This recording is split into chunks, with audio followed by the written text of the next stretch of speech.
महाराष्ट्रात अनेक अशी उदाहरणं आहेत की एकाच घरात राजकारणी सुद्धा राहतात आणि प्रशासकीय अधिकारी सुद्धा। त्यातलंच एक म्हणजे भाजप आमदार अनुराधा चव्हाण आणि प्रशासकीय अधिकारी अतुल चव्हाण। अनुराधा चव्हाण या फुलंब्री मतदारसंघातून पहिल्यांदाच आमदार म्हणून निवडून आले आहेत, तर अतुल चव्हाण हे सार्वजनिक बांधकाम विभागात मुख्य अभियंता म्हणून काम करतात। आता या दोघांमध्ये चर्चा रंगली ती फोटोवरून आणि उत्साही कार्यकर्त्यांवरून।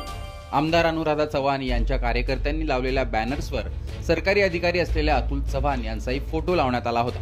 त्यावरच अतुल चव्हाण यांनी नाराजी व्यक्त करून फोटो वापरू नयेत अशा सूचना आणि विनंती केली आहे। याबाबत त्यांनी एक पत्रच पत्नी अनुराधा चव्हाण यांना लिहिलंय। त्यात त्यांनी म्हटलंय की सार्वजनिक जीवनात आमदार म्हणून पत्नीची वेगळी जबाबदारी आहे, मात्र मी शासकीय अधिकारी असल्याने राजकीय कार्यक्रमांमध्ये माझा सहभाग नसावा। अलीकडच्या काळात मतदारसंघातील विविध बॅनर्स, पोस्टर आणि सोशल मीडियावरील प्रचार साहित्यामध्ये माझा फोटो लावला जात असल्याचं दिसून आलंय। त्यामुळे माझ्या कार्यक्षमतेवर प्रश्नचिन्ह उपस्थित होत असून शासकीय पदावर असताना निष्पक्षतेबद्दल शंका निर्माण होत आहे। या पत्रात त्यांनी कार्यकर्त्यांना मर्यादा घालाव्यात अशी थेट विनंती पत्नी आमदार चव्हाण यांना केलेली आहे। या प्रकारामुळे माझ्या विरोधात तक्रारी होत आहेत, मला त्रासदायक परिस्थिती निर्माण झाली आहे, म्हणून तुमच्या कार्यकर्त्यांनी असे प्रकार त्वरित थांबवावेत असं आवाहन अतुल चव्हाण यांनी पत्नी अनुराधा चव्हाण यांना केलंय। मी शासकीय सेवेत असल्याने तुमच्या राजकीय बॅनरबाजीमध्ये माझा फोटो वापरू नका अशा सूचनाच त्यांनी पतीला केल्याने या पत्राची चर्चा रंगली आहे। विधानसभा निवडणुकीत काँग्रेसचे नाना पटोले यांनी अतुल चव्हाण यांच्यावर भ्रष्टाचाराचे आरोपही केले होते, तेव्हा देखील त्यांचं नाव चर्चेत आलं होतं। आता पुन्हा एकदा थेट आमदार पत्नीला पत्र लिहिल्यामुळे अतुल चव्हाण यांचं नाव चर्चेत आलेलं आहे। महाराष्ट्रात अशीच आणखीन एक जोडी चर्चेत आहे, ती म्हणजे मंत्री मेघना बोर्डीकर आणि दीपक साकोरे।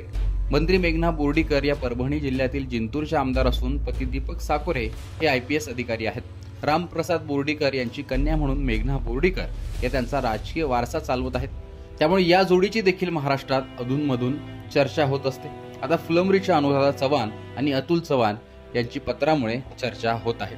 महाराष्ट्रात कार्यकर्ते किती उत्साही असतात त्याची अनेक उदाहरणं आहेत, पण पहिल्यांदाच कार्यकर्त्यांच्या उत्साहामुळे पती पत्नींमध्येच पत्र व्यवहार करावा लागलेला आहे। त्यात पत्नी आमदार, पती अधिकारी असल्याने याची अधिक चर्चा रंगली आहे। फुलंब्री मतदारसंघाचं नाना बागडे यांनी अनेक वर्ष प्रतिनिधित्व केलं, पण यावेळी त्यांना राज्यपाल पद दिल्यामुळे त्यानंतर तिथे आमदार कोण याची चर्चा तेव्हा रंगली होती।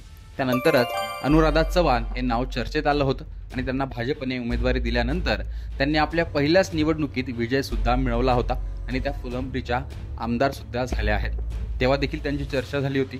आता देखील कार्यकर्त्यांनी थेट पतीचा फोटो वापरल्याने आणि पतीने थेट जाहीर पत्र लिहिल्याने या प्रकरणाची चर्चा होते। एकूणच हा जो पत्र व्यवहार आहे, पती पत्नीचं हे नातं आहे, याविषयी तुमचं मत कमेंट बॉक्समध्ये सांगा। लोकमतचं YouTube चॅनल सबस्क्राईब केलं नसेल तर आठवणीने सबस्क्राईब देखील करा।